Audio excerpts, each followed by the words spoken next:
Welcome to the How Soccer Explains Leadership podcast, where we explore leadership principles through the lens of the beautiful game.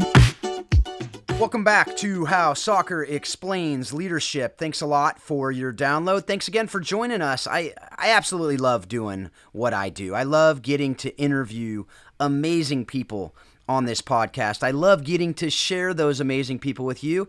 And I typically am so excited when I start these things, I forget to even introduce myself, which I've done again today. I am Phil Dark, the host of this podcast, and I hope that this isn't the first time you've heard it. If it is, welcome. If it isn't, you know that you're in store for a great interview, just because we've been having amazing interviews all the way through this podcast. Today is no exception to that.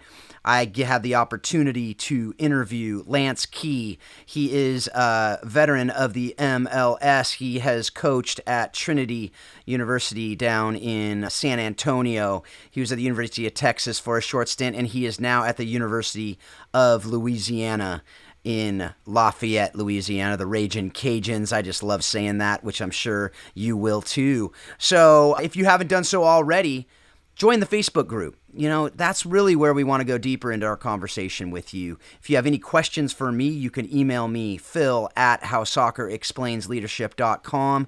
I'd also love to hear any guests that you have that you think would be a great fit for this show. If you're one of those people that you think would be a great guest, I would love to hear from you on that, and we can jump on a call and see if it's a fit. So without more from me before this great interview, Lance, how are you doing? Doing great, Phil. Just another day in the office, doing what we do. I have the pleasure of coming out of this recruiting dead period as we jump into this call. So busy times ramping back up for us, but an opportunity to really start to interact with folks, both 18 to 22 and their families and their support networks again for the first time in a really long time. And I'm excited, man. I'm excited to be on this call too. I love what you're doing. I love the way that you are just tying the sport into life. I think at the end of the day, if we're not doing that, then we're really missing the point in the big picture. And have enjoyed learning some things from some really insightful people that you've been able to bring on to this platform, and just really humbled and honored to have the opportunity to be one of those people. Well, I can tell you I've really enjoyed getting to know you. For those of you out there who don't know about the dead period, it's been a really long one.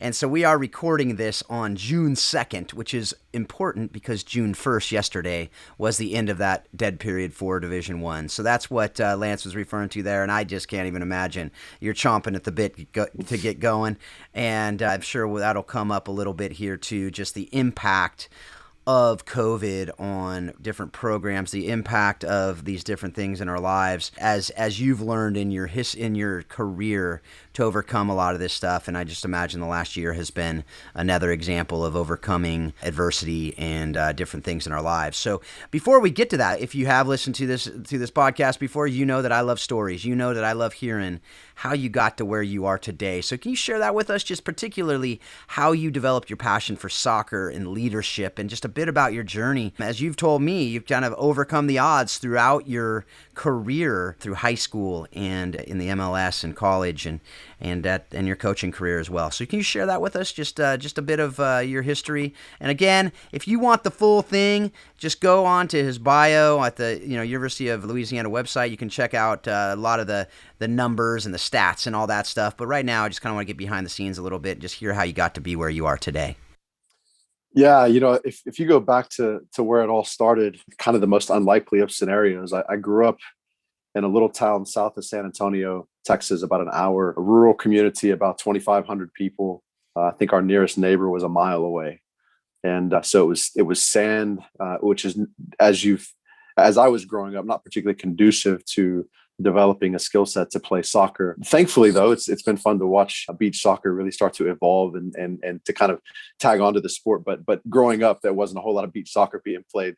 But I felt like I was every day training that. But it's a little town, not really a youth soccer league of note. My parents ended up taking over and running the youth soccer league, Floresville, the little town that I grew up in, so that myself and my family, my siblings had an opportunity to play. As we got a little bit better, we transitioned up to San Antonio. It was about an hour commute each direction.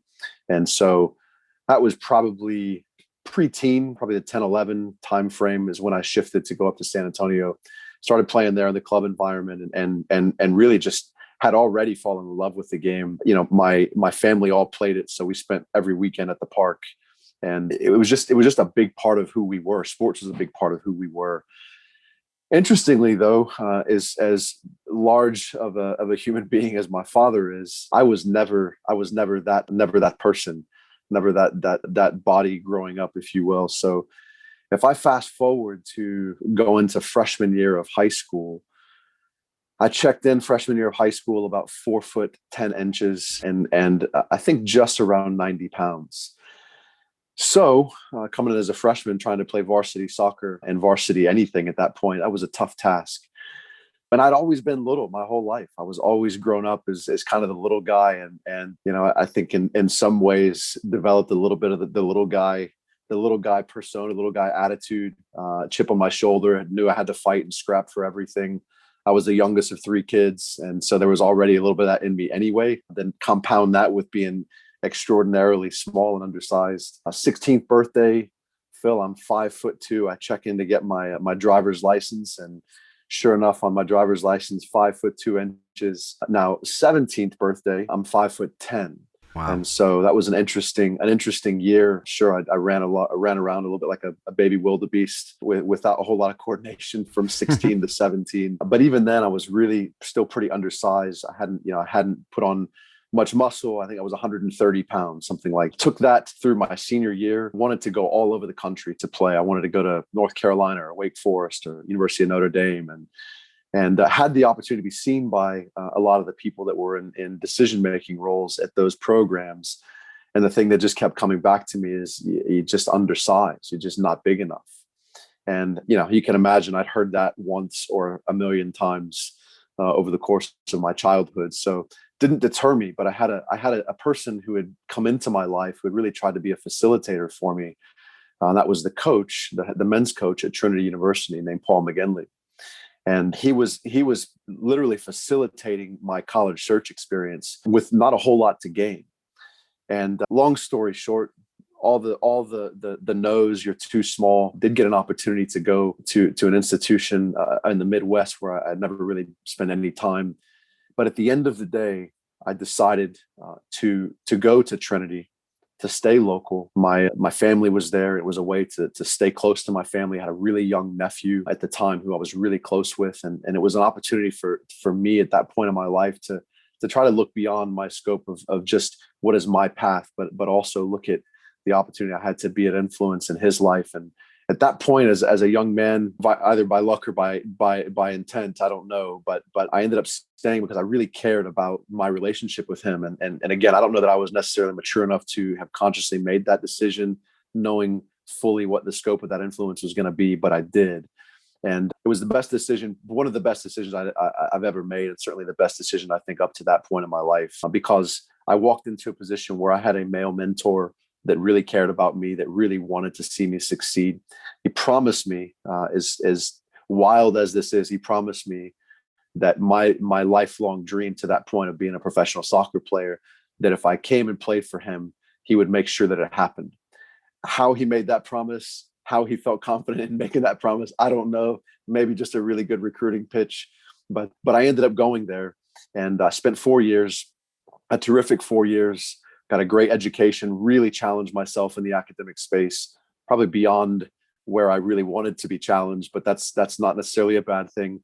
And lo and behold, at the end of 7 semesters, I got drafted to go play in Major League Soccer. I'd spent a little bit of time in the winter and doing some pre-camp training with the Colorado Rapids, and was drafted out in Major League Soccer in the draft in January. Joined the team, got to go to Panama and Portugal and for preseason, then back to Denver. Westminster was where our training facility was, and not long after that, got to start in my first ever Major League Soccer game in the Rose Bowl against the famous Kobe Jones, and absolutely got turned inside out as a defender. I mean, he had me for lunch, snack, dinner, and the next day's breakfast, I think, all in the same 90 minutes. But what a great experience it was. A Division III player coming out, always undersized, always kind of on the outside looking in, and had an opportunity to start in my first Major League Soccer match.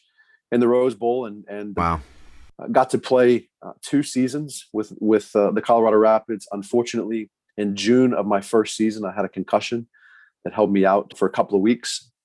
Came back, and very quickly thereafter suffered a second concussion that had a longer term impact on me, and so I ended up sitting out a good bit of that first season. The second half of that first season, got back into things, came back in my second season, was having a great start to the year. Again, June of my second season, concussion number 3, came back after about a month. July, fourth concussion in 12 months. And at that point, it was still pretty early on, Phil. I mean, you think about what we know about concussions and head injuries now.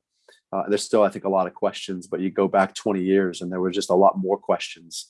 And so at that point, I think part of the unknown, but part of the expected as well, was that, if I were to sustain another one because of the compounding effect of concussions, that could be it for me, whether it be loss of brain activity totally or some partial loss of brain activity, and who knows what the lifestyle would be there. So the league lawyers and physicians at that point, I think, probably made the right decision. I might not have made the right decision as a 23-year-old, but they helped me make that. And that was the end of my career. And I had no idea what I was going to do. Fortunately, my dad, who had played a pretty long career in the National Football League, had encouraged me when I got drafted out. He said, "Son, this is one of the best pieces of advice that he gave me. This, and at the end of the day, you'll be able to count your friends on one hand. But the other piece of really good advice was, at the end of the day, you're not going to be able to eat that ball. So if you don't have your degree, you're going to be in a really bad spot." And he experienced that himself personally. Spent a long time in the league and came out, didn't have his degree, and had to try to figure that out. So I took his advice. In the off season after my first season, I was able to get my degree. I graduated from Trinity University in December of 2000. And little did I know, exactly 1 year later, I was going to be out of contract, no longer able to play the sport that I loved, the sport that I had pursued passionately my whole life, and not really knowing what I was going to do. And so had an opportunity to take over as an athletic director at a private school in San Antonio as a bit of a segue, just until I could get to figure things out and land back on my feet. But it was at least back home. And not long after that, I got the call from the athletic director that I played for at Trinity, and he offered me the job at 24 years of age to come in and be the head coach of the women's team, alongside one of my greatest mentors and one of my greatest influences on my college coach. We were now colleagues. I created a different dynamic and a difficult one. And I think as a 24-year-old male, I probably didn't handle that as well as I wish I had, looking back on it. But I learned a lot through that time. And as you said, I spent a good while there, ended up at University of Texas for a short spell. And then now in the lovely part of the country of South Louisiana, where you just couldn't find nicer people, kinder people, more familial, and loving what I'm doing. Yeah, I mean, there's so much there that I'd love to spend hours just mining, but we don't have hours here. We have we have an hour or so we'll get to some of it. But I know I've heard so much. There's so much more to that story, to go into your family, to go into your kids, to go into all that, which we'll get into some of that in a little bit here, which all plays into it. But right now I want to dig a little bit into those concussions. This idea, one of the things we've talked a lot about on this show is overcoming adversity, is resilience, are these things that so often it's one of the things that coaches and leaders over and over are saying, the one thing I wish our people had more of, it's resilience, the ability to overcome adversity and move past these obstacles and these hurdles. And so you talked about that with the concussions. I mean, to get one concussion, I know my kids have had a couple concussions, that my older kids have had, each have 2. And that's a big deal, right, to have a couple, but to have it really quickly into your professional career. What did that teach you? You talked about your dad was talking to you about that, but that idea of resilience, that idea of identity, what did that experience, and maybe even some of the other experiences, but that one in particular, teach you about just life and who you are and about resilience?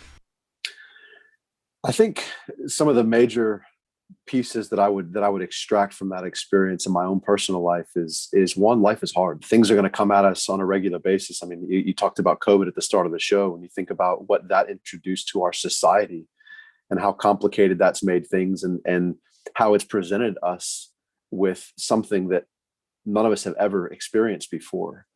And just through having to navigate this over the last 15 months, I think teaches us a lot about ourselves and a lot about our environment, our society, the people that we relate with. But it also shows you that there are things around the corner that are unexpected that are going to really challenge us. And, at any point in time, right, you become to make an important decision. There's going to be the path that probably you should be on, and there's going to be an easy path, right? And there's always that out. There's always that out in any of these circumstances that we find ourselves. There's always an out.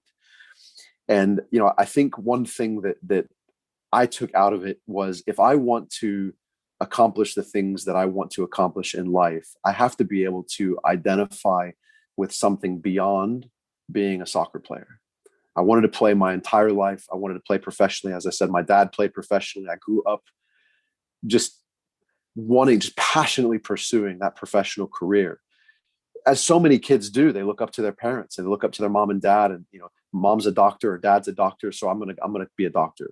Mom's an attorney, I'm gonna be an attorney. So it was, for me, dad was a professional athlete, and athletics was a big part of our daily life, of our family life.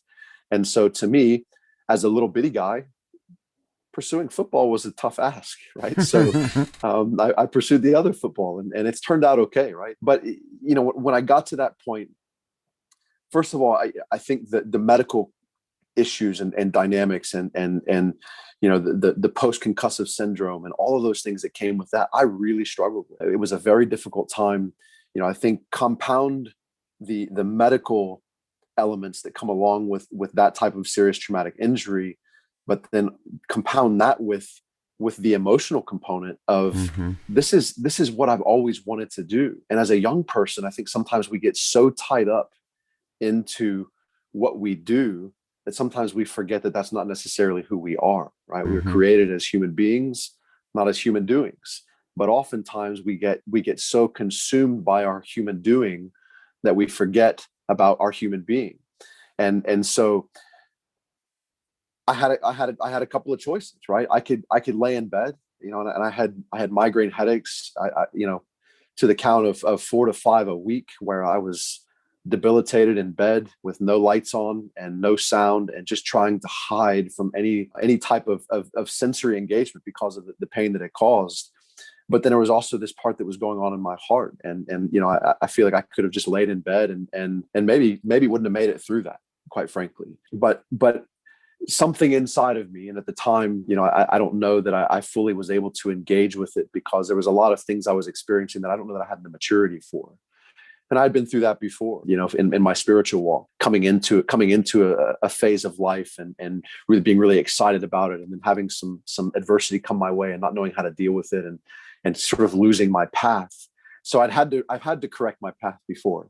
And I felt like I was in that space of correcting my path and doing it, getting back where I knew I could rely on the support of people I needed to help talk me through some things. I think was important to me, knowing that we're not created to be alone. We're created to be in relationship. And so laying in bed all by myself all day long, even though I didn't know what else I could do, was not the right path. Taking the medications that they put me on with all the side effects and things like that, also something I made a choice. I wasn't going to stay in that state. But you manifest that out, and it transcends any environment, right? Adversity transcends environment because it stays with you, and there's a compounding effect to our experience and our wisdom that comes through overcoming adversity. And you're right. We're in a space right now where I think the comforts of our world are so easily accessible. They weren't, there were a few of those comforts that were sort of unspeakable in many ways. I think when you and I were growing up, but I think the comforts of the world that the now generation has at their fingertips all the time just continues to cloud, and I think to dilute that inner ability to overcome adversity, and it becomes more difficult. And every social media outlet has a multitude of filters that you can make that picture look that much better. And the reality is, these are all things that help us escape our own reality, but we're not meant to escape our reality. I think we're meant to embrace that. I think we're meant to extract wisdom from those experiences, and then be able to take those out and have influence in our space. And to me, I love adversity. I love being uncomfortable because in one way, I think that's how I've been most of my life. But I've had some of these really key moments in my experience, in particular in the sport space, that I think has really helped me to engage the young person. My favorite thing is to be a mentor of 18 to 22-year-olds. I look at my 18 to 22, 23 and look at all the mistakes that I made. Right? And I didn't have nearly the pressure on me because of the social influences that these kids have now. But I love the opportunity to mentor, and adversity is something I think I've had a fair bit of. I know there's many out there that would maybe argue that you don't know anything about adversity. You wait till you hear my story, but all in our own perspective, and I think in all relative to our own lives. But adversity is always coming, Phil. It's always around the corner, and we can define ourselves by the adversity that we face, or by the way that we manage that adversity, by the way that we experience disappointment, or by the way that we manage disappointment. And that's where our character is formed, and that's who we really are. And adversity is such an integral part of developing that character for things that are far more challenging than we can imagine, that are waiting for us just around the corner. Yeah, you said so much there. You talked about a few of those things throughout the last 30 episodes or so. One of them you just mentioned, Caroline Leaf with Switch on Your Brain. I don't know if you've ever read that book. Fantastic book. And she says, you can't choose your circumstances, but you can choose how you react and how you respond to those circumstances, right? The idea of what you said, I love how you said it, because it's true. I can tell you mean it when you said, I love adversity. And people are like, you're crazy, you're nuts. But that's biblical, right? I mean, consider it pure joy, my brothers, when you face trials of many kinds. That's where the character is developed. That's where we get the humility. That's where we get to grow into who we are made to be. You can't get there without going through that crucible of that suffering, of that difficulty, of that adversity, to be able to build that, to be able to do that. I mean, it's funny. I totally relate with you as far as being the kind of the small kid and having some big shoes to fill on the American football field. My brother was 2.5 years ahead of me. He was a 40 running back, 5'10", 200, just a rock, and I was 5'9" or 5'8". I may have been on the roster listed as 5'9", 5'8", actually 5'7" and 7/8 if you want to be exact. But I was not 200 rock. I was not a 4'5". I was about a 4'9", which is a big difference. It's only 0.4, but that's a big difference. And so everyone's like, you going to be a running back? Are you going to do this? And but interestingly, I was a goalkeeper, which at 5'7" and 7/8, that's not normal either. So overcoming a lot there and being able to say, you know what, I'm created exactly how I'm supposed to be created. And what does that look like? How can I live that out? How can I be the best I can be in these different situations?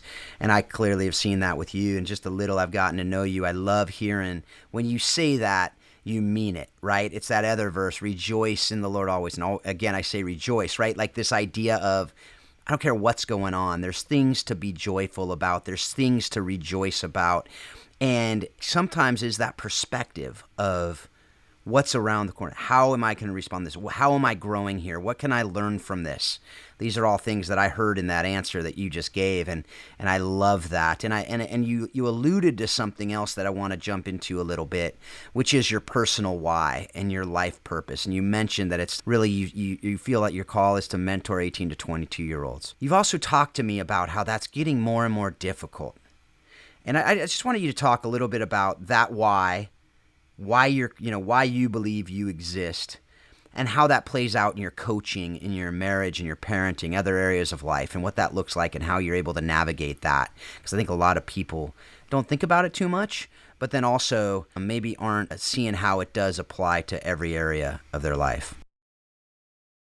Yeah, Phil, listen, I love my family, and my parents have both been really big influences in my life. Unfortunately, my parents divorced at the age of 15, and I went through 15 to kind of 22, 23, having a really hard time with the relationship dynamics that had developed in my family. I got saved at an FCA camp at the age of 15, right before all of this transpired. And unfortunately at that time, I didn't have the emotional or the spiritual maturity to handle all that was going on. And so I didn't pursue with passion my walk with God during my teenage year the way that I would have wanted to if I could go back and do it again. At the same point, it was adversity, right? And I look back on it now, and I'm just so grateful to God for the plan that He had for my life. And I didn't know that that plan was going to involve achieving one of my lifelong dreams of playing at the professional level, only to just have a taste of it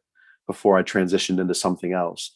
You know, at 24, I take over at Trinity University, the women's team. I had never coached a women's team in my life. I coached a little girls team, under 10, under 11 girls in the club environment, but had never coached a women's team before, and was only a couple of years removed from the oldest player. And one of the things I remember that was very clear to me, it was made very clear, is make sure that there was no misunderstanding about the nature of my relationship with the players that I was coaching. Well, at 24 years old, I didn't have the maturity to really understand the entire context and meaning of what was being said to me. And so I formed a wall around me. I came out for training, I came out for matches, and I went back in afterwards because I didn't know how to create that relationship with 18 to 22-year-olds as a 24-year-old male in that space. And so for a number of years, I was not engaging in building and developing relationships. And that's one of my greatest, if I were to say I had a regret, that would be one of my greatest regrets, is feeling like I did not serve those players during those years the way that I truly have a passion to do. And so I feel like I failed those young women during that span of my life. And I could continue on and just being focused on, hey, let's go. We're going to compete. We're going to win games. And that's what we're going to do. That's just who we are. And we did. We won a lot of games, even during those years, to the credit of the players, because I think I failed them in so many ways. They were able to overcome that and still go out and compete. And, I think my first season at Trinity University, we went 16-0 regular season. We were number one in the country. And at the same point, I look back on that and say, but we missed so much. And we missed so much because I didn't catch it. And because I missed it, they missed it. And so that was not part of their experience. And so I think part of what really compels and propels me forward in what I do and my why is because I recognize that this time, 18 to 22, is so critical in the development of life for anyone. You think from 0 to 18, right? You have hopefully you have the luxury of, if it's not parents, it's grandparents. If it's not grandparents, it's coaches, but they serve in such a way in your life at that point where they're far more hands-on. Then you step out of that and you go 18 to 22. Now I'm in college. I'm living with peers. I'm making my own decisions. I choose whether I get up in the morning to go to class. I choose what I eat, when I eat, how I eat. I choose whether I'm going to train, whether I'm not going to train. I choose my words. I don't have those influences surrounding me and enveloping me, almost protecting me. And so now 18 to 22, I've got to learn through that phase. And now I've got to become a decision maker. And so for me, in my space, I want our student athletes, I want them to be great decision makers, not because I think it only matters 18 to 22, but at some point they're going to be mothers, they're going to be employees, they're going to be employers, they're going to be friends, they're going to continue to be daughters and sisters. So their ability to learn how to make decisions that we use, as you said, how soccer explains leadership, how soccer explains life, how soccer is the vehicle that we use to teach through. If they leave here and they are better decision makers, they are better people, better human beings because of the experience that they've had. And we've been able to mentor them. My staff and I and those that surround us have been able to mentor them through some very difficult times, some adversity, some challenges, some successful endeavors, and be able to understand how to maintain that harmony through life and better prepare them for what awaits them afterwards. That's what I'm so passionate about. That's what I love to do. That's also part of why I left Trinity. It was such a difficult time for me there. As much as I love that, and I spent more than half of my life up to that point at Trinity on that campus, and either playing on the men's side or coaching on the women's side or assisting on the men's side. But there were some dynamics that were very complicated there in terms of the scheduling. And when I started having children, that's where it got complicated. And I felt like, man, I want to mentor these 18 to 22-year-olds, but I also want to be able to mentor my own children. And so that sort of created that time where what's the right path? What's the wrong path? What's the right path? What's the easy path? Which is most comfortable, but which is the path that God is calling me into? And so fortunately, I think what I do, and I think what we do as parents is we are coaching our children through life, just as I'm coaching 18 to 22-year-olds through life here. We just have different settings for that. But I think at the end of the day, leadership is influence. And if we're not having a positive influence on the people around us, then we are really squandering opportunity. Yeah, definitely. I mean, it's something that I think that we too often try to separate and compartmentalize things, right?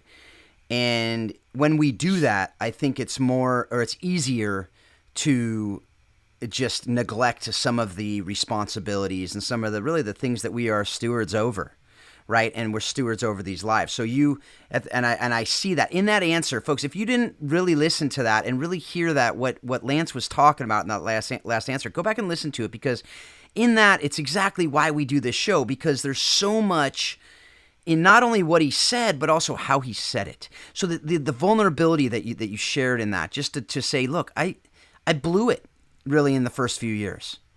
I blew it, but I didn't just say I blew it, throw up my hands, I'm a terrible coach, maybe I shouldn't do this. No, it's I blew it, and now what? What's the next right thing that I can do now that I've realized that? And the next right thing is to say, okay, how can I do what I know I wasn't doing, right? And that's what you've been able to do.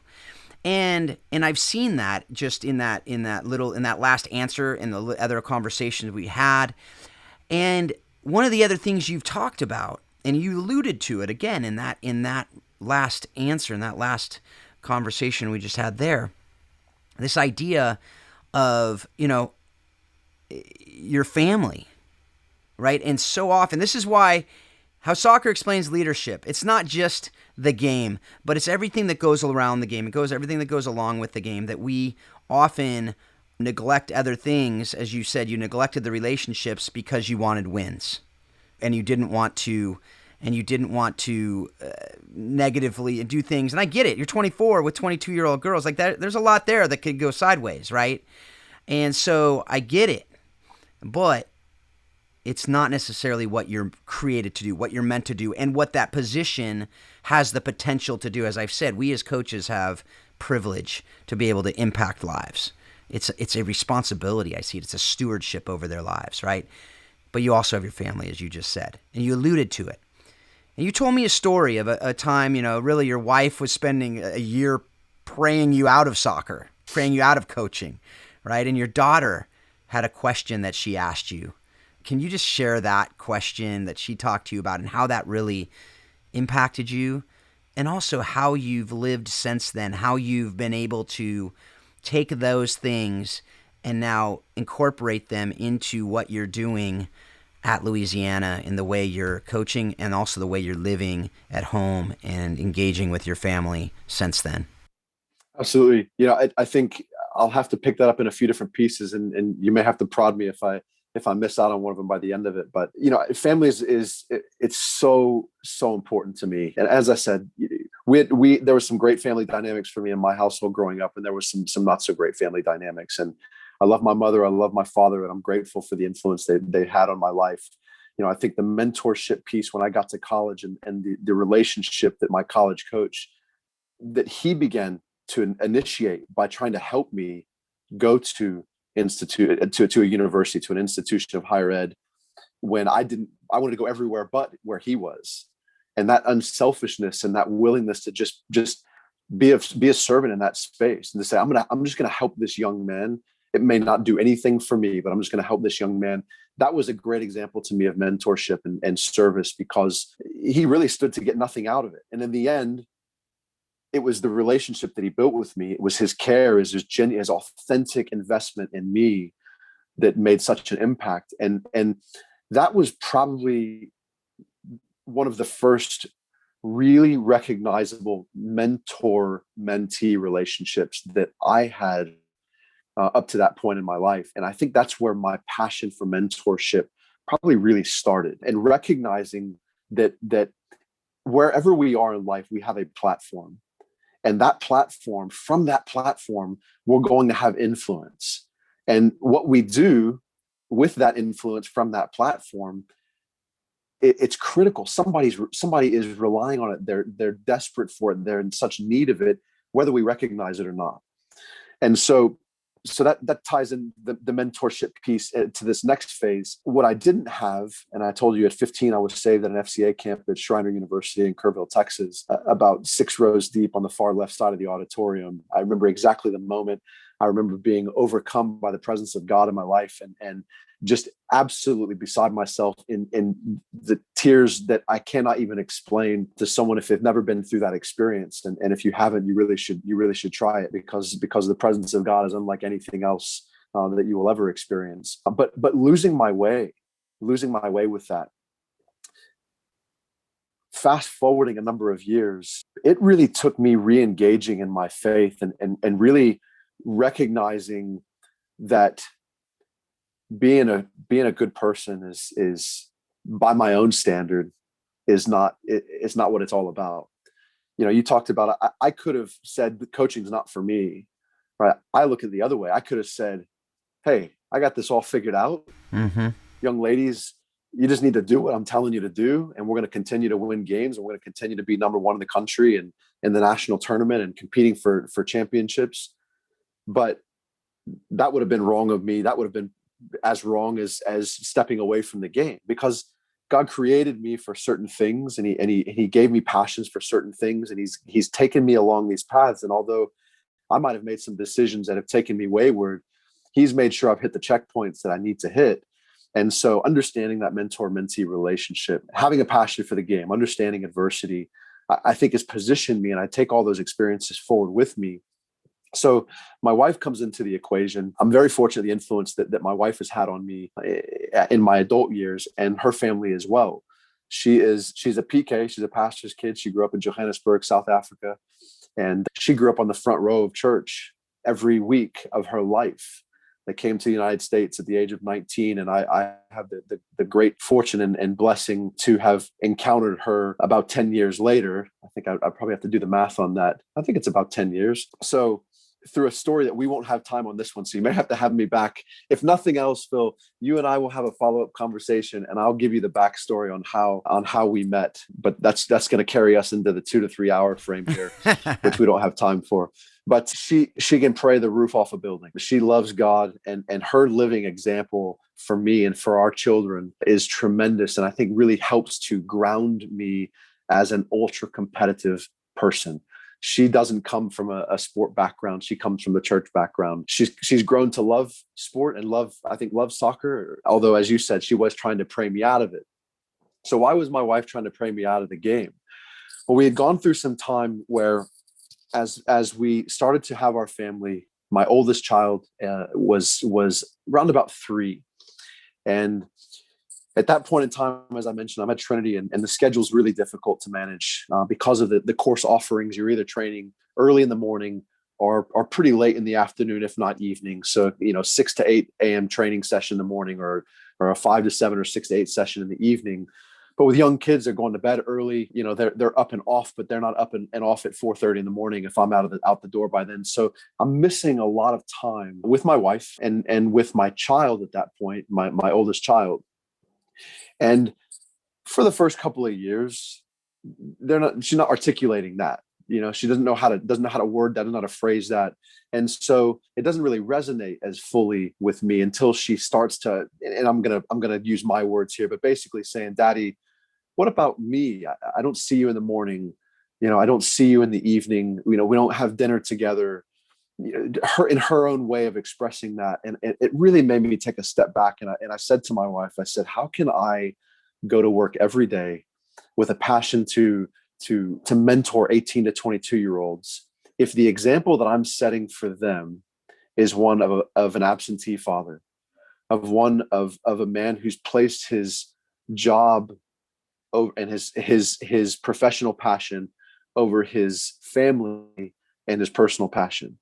How can I justify that? And what message am I sending to the 18 to 22-year-old women who are going to be wives and mothers someday, I'm not living that example. I'm not showing them a good example of what a father is. I'm showing them an example of a father who's gone, who puts his job and his profession first. And if I'm not mentoring, if I can't mentor them the right way, and I'm not mentoring my 3-year-old child at home the way that a father should bring his child up, then, what does the scripture say, right? Bring your children up in the ways of the Lord, right? Otherwise, what's going to happen? She's going to depart, right? So I've got to weigh these things up. And what I know about being elite in anything through the experiences that I've had, not to say I'm truly elite, but I have a pursuit of being elite. I don't think I've ever been there, but I've pursued it my whole life. Balance is really difficult. Right. What I tend to tell our players, I don't know if I even really believe in balance, but I do believe in harmony. Right. And there's times where certain things are going to pull on you a little bit more, and there might be a little bit of sacrifice on this, and then you're going to swing back over. But you have to keep those things in harmony. And so for me, I was out of harmony. And so my 3-year-old child was telling it to me. I wasn't even recognizing it myself. It was coming from a 3-year-old. So at that point in time, I knew that I was entering into a time of transition. I didn't know what that looked like. That's what took me to Texas. Austin was not a great fit for us. My wife and I were commuting in 2 different directions every single day, spending hours and hours in the car. And so we weren't coming closer together, even though we thought that was what was going to be available to us. It just didn't work out that way. So we moved back to San Antonio, and that's when I start selling real estate. And money's good. Time is free. I'm available. I'm taking kids to school every day. I get to take my children to school every single day and drop them off and pray with them in the car and worship with them in the car. And I'm there at their school assemblies, and I'm there most of the time to pick them up from school, and anything that they're doing, I'm there. And that's fantastic. But there was an absence of purpose on the other side of that equation in my professional space. And so my wife really didn't want me to go back into soccer, because she knew that meant recruiting trips, and she knew that meant 5 days away in a week. And she knew that could mean late home from the office or early in the morning to the office. And she just knew that meant time away that I had been able to spend with my family. But as I said, harmony is important. So while things were going great in my family life, and quite frankly, things were going great in our financial life, there was still something that was missing. Right. So she was quite happy for me to stay exactly where I was. And so she was literally trying to pray. And I was too, Phil. I don't know if I shared that with you in our conversation. I was trying to pray the desire and the passion that I had for this space, for this environment, out of my heart and out of my life. And what happened was we prayed ourselves right back in to what God had for us, which was to come to Louisiana. I still have my real estate license. I've got a real estate license in 2 states. I don't do a whole lot of real estate anymore, but it's exactly where God wanted us to be. And it's amazing sometimes to sit back and look at what God's plans are and how they differ from our own plans, and how sometimes, even though we have a draw and a passion and enthusiasm for something, we've got to submit it to God. We submit it to God, right? And then we're gonna make the right choices. If we don't, and we just rely on our emotions or our desires, that's what we're going to miss. We're going to miss the plan that He has for us. Yeah, absolutely. Totally agree. And it's something it's a lot. You really, it's hard to understand the idea of platform until you get it. You said you haven't been at the elite. You've been at the elite levels. Come on, I can say it. You don't want to say it. You're humble. I get it. But you played in the MLS. That's elite. If that's not elite, I don't know what is, right? Maybe you didn't play Premier League or Serie A, but MLS pretty darn good. So I'll say that. Also in coaching, you've been incredible. But again, what is the most important platform you have, right, is in your own home. And that's something that I've talked to people about, that, look, yeah, I've written a book, I've done podcasts, people know who I am in different parts of the world, whatever, very small subcultures, yes, but still, people know. But really, if I were to disappear for 6 months, most people wouldn't even think about me. If I were to disappear from 6 months from my home, that would be noticed, right? My wife has one husband. My kids have one dad. I can't delegate those responsibilities. All these other things we do in life, we can delegate. If you go on sabbatical, or if you're sick or someone's sick, you can get someone to cover for you. But that platform that so often we neglect to get another platform that we want for something else, it can't be delegated. That's just abdication if you try to delegate it. So those are things that, are really, really important. And I think, too, it goes into the coaching. It goes into these other things that we're doing because, as you said, if you aren't living a life of integrity, and if you aren't living out the values you're talking about in your locker room to your women, you're not going to have the credibility. They're going to look at you and go, your life is a wreck. Why would we want to listen to you? Right? And so those are things that I think are really important for you to hear, folks out there. If you weren't hearing and listening to what is being said here, it's so important for all of us to remember. And again, that platform idea that, so much has been made of platform and how many follows you have and how many whatever you call them on the different platforms of social media. You know what? None of that matters if you're not living a life of integrity, if you're not living really investing in the lives that are in your life for real that would miss you. And that's a great question to ask. Who would miss me if I were to disappear for 6 months? Invest the majority of your time with those people. That's just something that, yeah, go ahead. I was going to say, it's interesting. So as you're talking and we're going through this topic and kind of pulling some of the layers back, I'm reminded of a poem, and I'm probably going to butcher this because it's been a long time since I've seen it, but it's in reference to the indispensable man, right? So the indispensable man, right? There's only one place where you're indispensable, and that's at home with your wife and your children.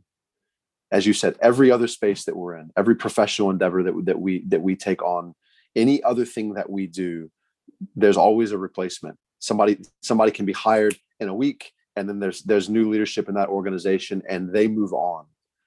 But your family, and that's something that has been, it's so, it just burns deep inside me that our responsibility to our family in a place where we are truly the only place where we are truly indispensable. Right. And the whole concept of the poem, it talks about, if you put your hand in a bucket, right, and you take it back out, right, there's nothing gone, right? That's how much you'll be missed, right? That's the same way in so many spaces, but it's not that way at home. That's right. And that 3-year-old comment of, what about me, Daddy? What about us? In her way of saying that, bless her heart. I mean, it broke my heart. And I knew at that point I had to make a change. And so, we committed a lot to prayer. We probably, I more so than her, probably got drawn away with visions of what that's going to look like. And, well, this is what I've done my whole life, and this is what it's going to have to be, and this is where it's going to have to be. And I'd solved it all myself, but thankfully, before I officially solved anything, right, we left it up to God, and we really tried to follow His plan. And that's all that we're trying to do. At the end of the day, that's all I'm trying to do is to be the best version of myself that God created me to be. And I'm going to fail. I'm going to make mistakes all day long.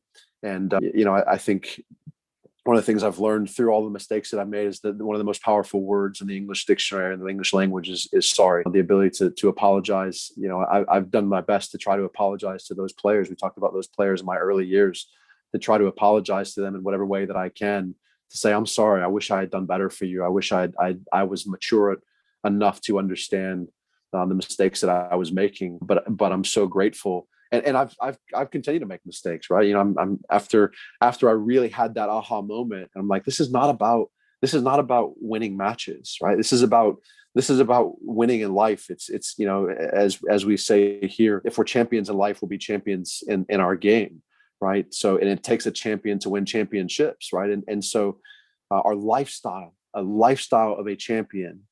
And it was an interesting thing we talked about with our team here when we first arrived a couple of years ago. We were going through some vision planning. It's something that, to my knowledge, they hadn't done before.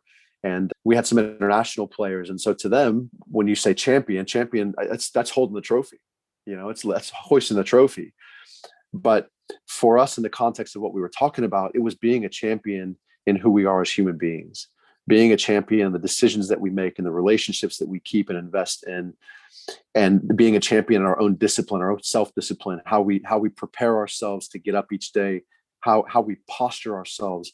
Man, Phil, right now, probably the word that rings in my ears and in my head all day long is this concept of posture. And this is probably another podcast too, but posture has so much to do with what we experience in our lives. And I think sometimes if we could take a step back and just look at what our posture is in a moment, and we could correct that posture, tweak that posture, the experience that we would have would be so much more valuable and so much more life-giving. But a lot of times I think we posture ourselves in such a way, as I said, I could say, I'm going to posture myself to say, I'm the expert here. I'm the coach. I play at the professional level. Who cares? Yep. Who cares where you play? You've never played women's college soccer before, right? So I got a lot to learn here. Right? I needed to learn more than they did. I needed to learn from them. Yep. And I think sometimes when we get ourselves in positions of leadership, sometimes we can get consumed by, I have an obligation, I have a responsibility to educate and to teach and to transmit information, right? So much more can be gained as a leader if we change our posture there and say, I'm here to learn. I mean, I devour, we said this in our last email exchange, I devour leadership content because I just want to learn. I want to hear what other people have experienced. What situations have they been in? What have they done? How have they approached certain situations and scenarios and player decisions and people decisions, really, right? I mean, I love sports books and I love to hear about the best coaches and managers in the world, but I love business books. I love just books that talk about people, because at the end of the day, that's what it's all about. Yeah, it's interesting you say that, because just literally yesterday, the Clyde Best clip that I did an interview with Clyde Best, one of the legendary players of West Ham United, one of the first black footballers in the English First Division, and how he ended his second interview with me is exactly what you just said. It's this learning posture. It's this humble posture. If we don't have a learning, humble posture, we're going to miss so much. And what he said was, we can learn from a drunk on the street if we just listen, if we allow ourselves to listen, right? It's this idea of listening, actively listening for what we can learn, not just assuming we know, not assuming we're the better, not assuming we have something. That's something I've learned around the world in the slums of different countries, where you could go there and go, oh, I have everything, I'm going to come solve your problems. The reality is we can learn so much from anybody and everybody around the world if we're just willing to listen. And that idea of saying sorry that you just said, I mean, folks, if you didn't know beforehand, it will make a lot more sense now that Lance was a philosophy major. So he has a philosophy degree, because we're doing some philosophizing here. I was a philosophy major for one semester, and then I decided not to do that after I realized that it was too much out there for me. Actually, it was too much reading, if you want to know the honest truth. We're vulnerable here today, so that's why I didn't want to do it. But instead, I did communication, so I can just talk all day right here with you, right? So that's just what I do now, So it is what it is. But that's those things of just saying sorry. It's such a little thing that has massive implications. So even this morning, before full disclosure, I blew up. There was a flood in my house, and it set me off because my son clogged the toilet and overflowed, whatever. I completely lost it. Just completely lost it. I wish I could say it was the first time it's happened in my 20 years of marriage and my almost 20 years of parenting, but it wasn't the first time. But what that allowed me to do was say sorry to my son, who I laid into, to pull him up aside and say, hey, I'm sorry, I blew it. And make sure you don't clog the toilet again. But it's that sorry, right, and that's what some of the best, most memorable conversations and moments with my children is after I blew it, that opportunity to say I'm sorry, where I actually took it. And I didn't have the pride, and I didn't have the, oh, but I'm right. If I'm right and I don't say sorry, I'm wrong.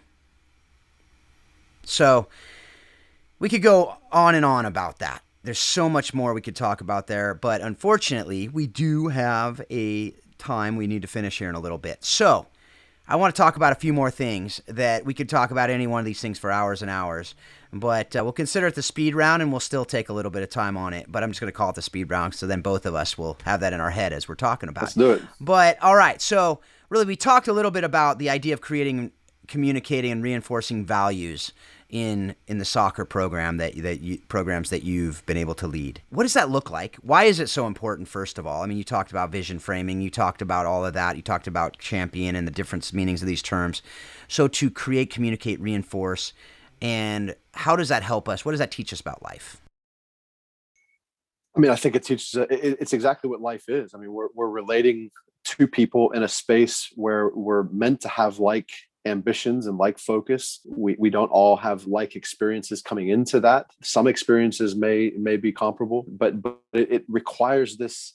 It requires this collaborative, and it's everything that we do. I mean, you and I know this, having gone through college and been, and now former athletes, but still investing in that space. But it's everywhere we go.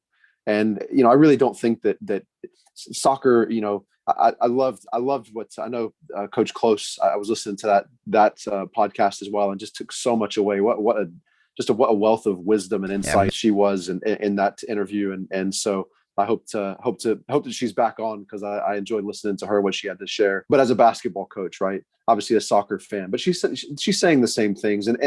And really, I think people that you're bringing into this and giving this platform to, I think we're all more or less saying the same things, is that what we do is just an opportunity to influence people around us in such a way that they're better equipped for the things life is going to bring into the equation at any given time. And that's the influence of people. That's the help, the building up, the support, the equipping of people that we're trying to do. And, for me, I pray all the time that God just equip me for what he's got in store for me, that I'm just equipped for it. Right. Because I don't want to fail. I don't want to fail him, and I don't want to fail the people that he's designated me to have influence over. But everything that we're talking about, whether it's, be a good human being, be a good student, right? That's your professional endeavor, which right now it's academic in a college space, but that's your professional endeavor. And it's in everything, right? Continue to be a learner and be the best learner that you can, and be a great athlete, right? That's your passion. Whatever it is that you're passionate about, be committed to that. Be committed and invest yourself in that space to be the best that you can be. See, I don't believe that we were created to be average. Right. Which is why it's a shame that average is average, because there's so many people that are there. We're created to be outstanding, each in our own way. So find that, figure out what that is, and be committed to that. So those are the three primary areas of our life, I think, that we're dealing with: our personal life, our professional life, and then that space that we have passion, right? Because whatever burns inside of us, there's a reason that that's burning. Right. And so let's be the best that we can be there. We have three real rules. And I think this is something that I've derived from my college coach. And I think he derived it from Lou Holtz. And I don't know, Lou Holtz probably got it from somewhere, because as you know, you have to you have to imitate before you innovate. Right. So we're all getting things, we're all borrowing concepts and ideas. And that's what's great thing about learning and reading. But do the right thing, do it to the best of your ability, and make sure the people around you that your decisions have influence on, make sure they know you care about them and that you've considered them in your decision. Mm-hmm. And whether that's in soccer, whether that's in life, whether that's in their dorms, whether that's in their jobs, whether that's them as a mother, whatever it might be, it's going to apply in every area of our life. And if we can filter our decisions through those three things, is it the right thing to do? 99.9% of the time, we know what the right thing to do is. We don't always choose it, but we know what the right thing to do is. And if we don't know, we know the person in our life that we can confide in that will know. We don't always choose that person. Sometimes we choose the person that we know is going to agree with us, not the one who's going to really challenge us to do the right thing. But do the right thing, the best of your ability, right? Because that's what we're created to do. We're created to be outstanding. We're created to be excellent. Be excellent. And then show people that you care. Because if you don't care about people, your influence, you're in a box, and you're not going to be able to really affect the people that we're called to affect. And so those are the things I think that most have transcended my experience as a player, and have transcended into every area of my life, whether it be business or whether it be sport, whether it be family. And I just feel like every time I look at it, I think, man, that decision that was made, if that had gone through those three filters and gone all the way through, and we could check yes on all three of them, we're going to be really good decision makers. Absolutely. And that's something that if we can teach our teams to do that, even just doing the next right thing, do it excellent, and make sure people know you care. That would go a long way to a healthy culture, a healthy team, and really a winning team. Because if you love your teammates, you're going to want to be excellent for them, right? And if you know they care about you and you care about them, it's amazing how simple some of this stuff is. It's really difficult. It's hard, especially when we're mad, when we're tired, when we were selfish, unfortunately. But that's just the reality. But when we do that, man, it's such a great place to be. And I know you and I both have been on teams that have that, and we've been on teams that haven't had that. And it's amazing that I know a lot of kids have never experienced it for various reasons. And it saddens me, because I think that's why a lot of people are leaving sports. It's not because they don't love the sport. It's because they don't like what comes along with it. Which kind of leads to the next thing I really want to talk about is, one of these ideas that we've talked. There's this great book, The Coddling of the American Mind. I don't know if you've read that book, but Jonathan Haidt, he's becoming one of my favorite authors. Brilliant man, but he talked about this idea of safetyism, this idea of, we're really getting soft in our thinking, in our how we encounter, talking about resilience, talking about all these different things, overcoming adversity. We're becoming soft in our ability to do that as a culture. And you talked with me about how you grew up, and you even talked about it today. The idea of thinking discomfort is actually good because you grow through it, right? That we talk about that all the great things in life come on just the other side of comfortable. But really, that's being challenged in our society, and that's not really being taught. It's actually almost being protected against a lot of times. So, and that has led to entitlement. That's led to some of these societal norms in our country, in our culture. How have they changed the landscape of coaching and sports that you've seen over the last, couple decades? And how do you believe we can reverse that trend, assuming you don't agree with it? Yeah, society has such a great influence, and you and I think we're fortunate to have come up in a time where information, the way we received information, is far different than the way the now generation is receiving information. It's interesting. They were just this past weekend at church. They were talking, and they had it was basically a panel setting, and they had some now generation young people that were up there, and they were talking about things, part of their experience. But I mentioned it earlier. You've got all your social media platforms. That has become the primary source of information for this now generation, and you essentially get your information from people that either you follow or that these social media platforms think you should follow, right? So it's being funneled and filtered through. So you're only getting bits and pieces. But if that's your primary source of information, then you're so limited in your scope of understanding, right? There's a difference between knowing and understanding, right? And so I may know what I see on my screen, but do I really understand the context of that within our society at large? And then going from knowing and understanding, now we've got to go to being able to apply. So now you're trying to apply this knowledge within the scope of your relationships. And I think that although they have so much more information that we do, in many ways, their information is so much more limited as well, because I think it tends to be less, it's more biased, right, based on these filters. And it's unfortunate, right? A lot of people don't watch TV anymore because they've got their tablet, or they've got their computer, or they've got their phone screen. And we're so glued to that. And so what this is you've seen it evolve into is the diluting of the idea of relationship, right? All we've done this whole conversation, Phil, is talk about relationships, right? But unfortunately, our young people know and understand less and less about what relationships really are. So I look at it this way. I think that our young people have gotten so interested in relationships, right? That's how many followers do I have? That's how many likes do I have? That's how many people are affirming whatever it is, that the content, whatever it is that I put out there, as opposed to relationships, right? So a young person, or any person for that matter, it's not just limited to young people. There are exceptional young people out there who I think are not part of this norm that we're talking about, but this norm is becoming more prevalent.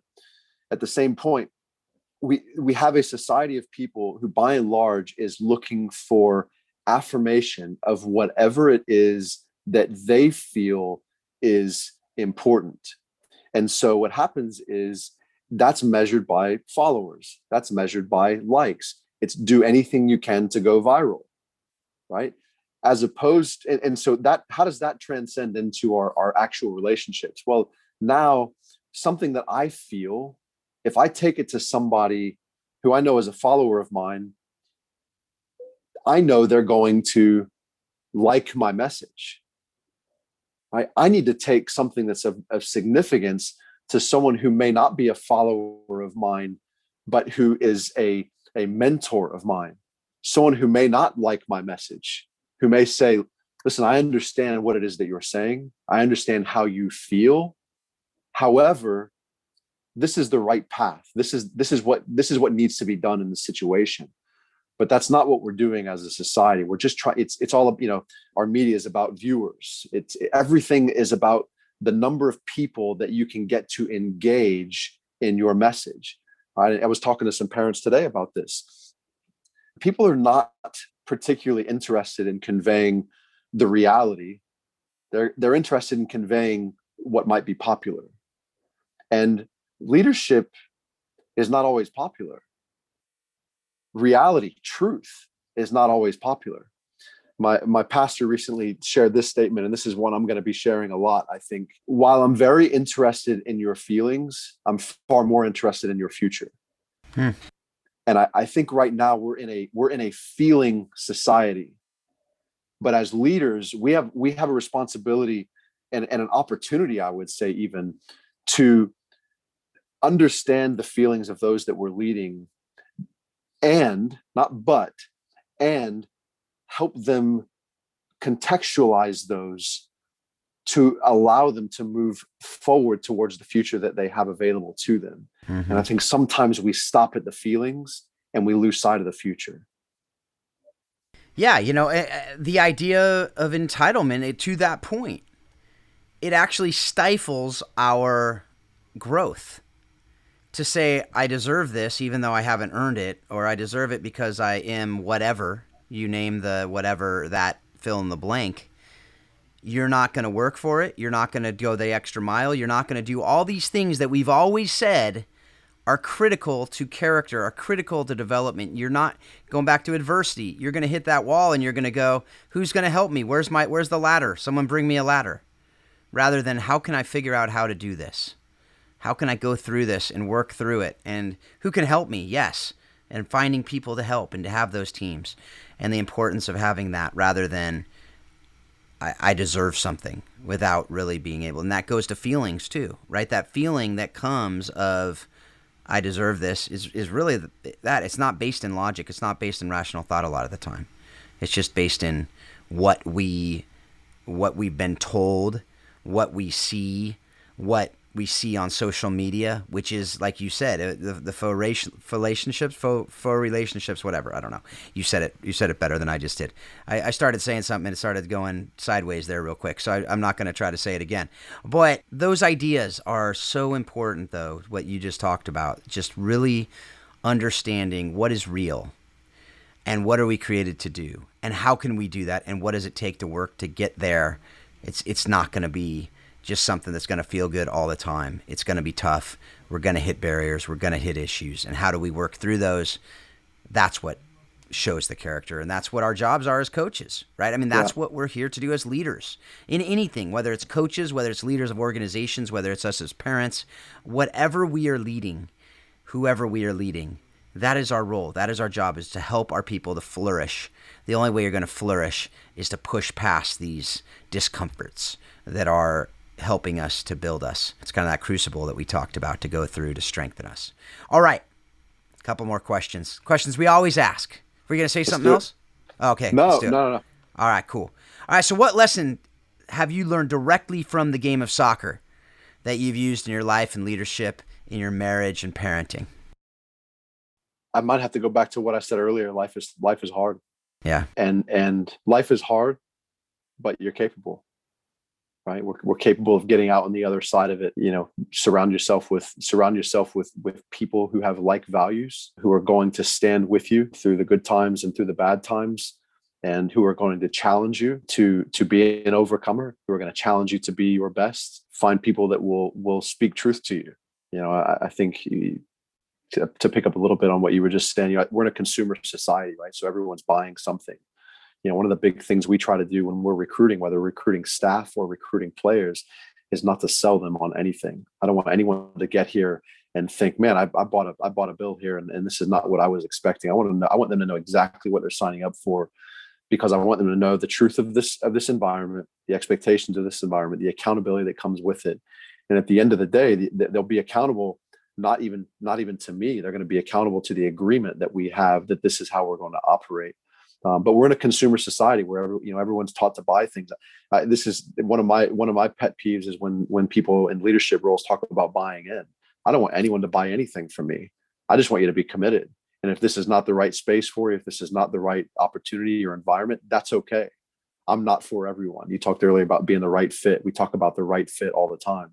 I don't want anyone to be here if this doesn't fit what you are looking to do. If you don't want to be elite, you don't want to pursue elite, don't come here, because that's exactly what we're going to do every single day and all the things that we do. But I think, to kind of bring it back on topic here, you talked about what has the game taught me? And it ties into everything we've talked about, right? Adversity, challenges, overcoming, resilience.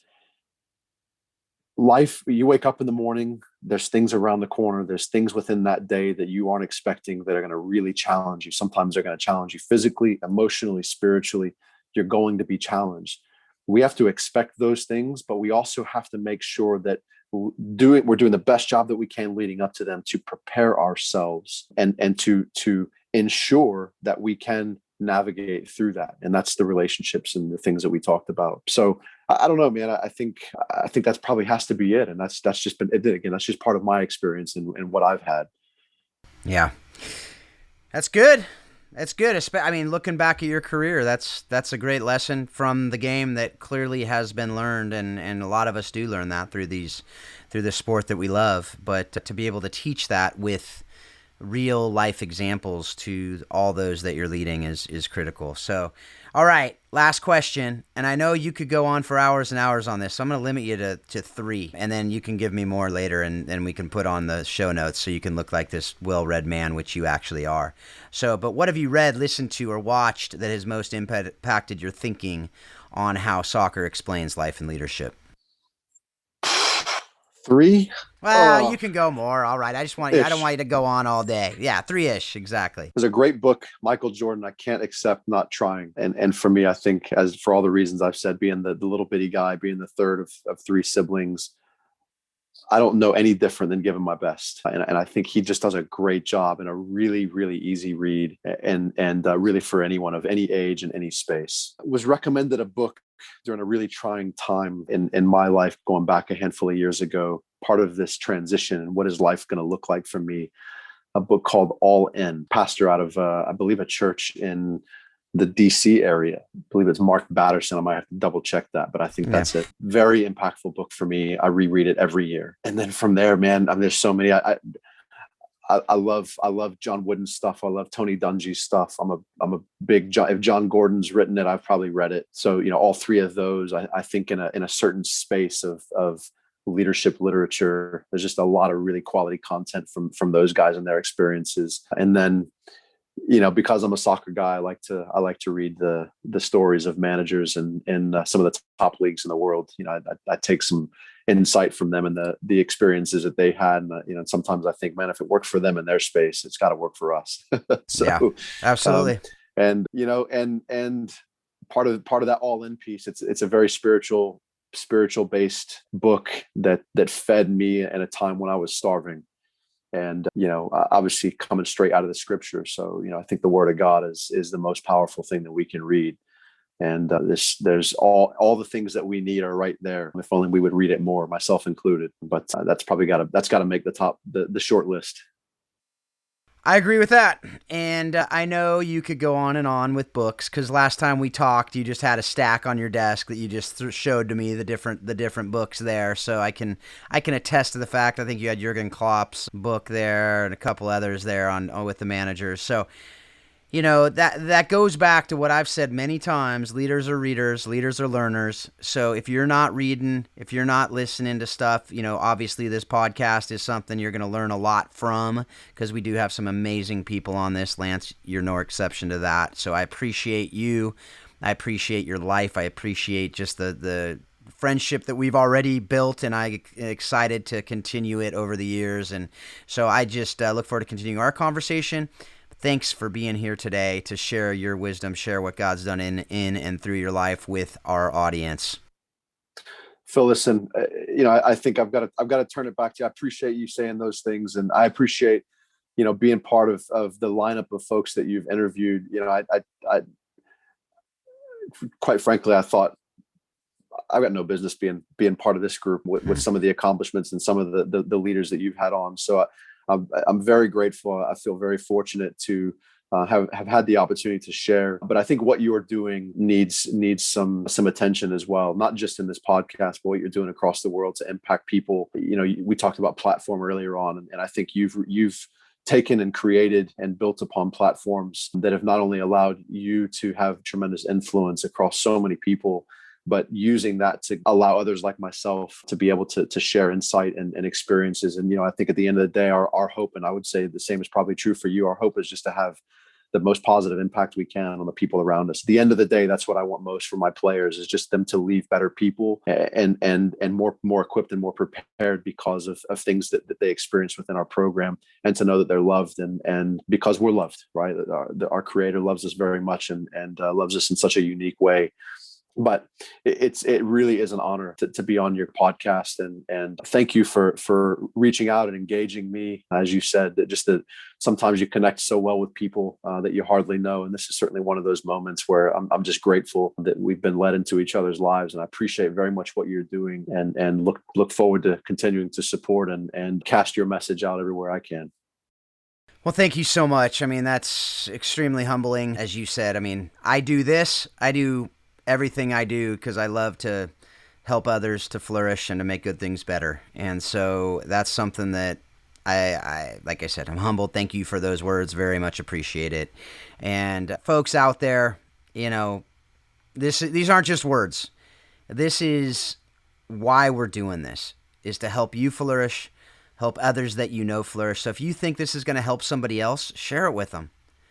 I have shared other podcasts with people. I've shared this podcast with people, not because I'm wanting to drive up numbers, but because I know it will help people. I know it will help you. There's so much that we have to learn from each other. And so I do hope that we're continuing this conversation offline. I do hope that you're taking what you're learning from this and you're using it to make you a better leader, to help those in your circles to flourish, to help your family, those in your home, those in your circles, those in your platform that really do care about you and that you care about, that you're using it to help you, to help them. And, like I always say, I also hope that you're taking everything you're learning on this show and you're using it to help you understand how soccer does explain life and leadership. Thanks a lot. Have a great week.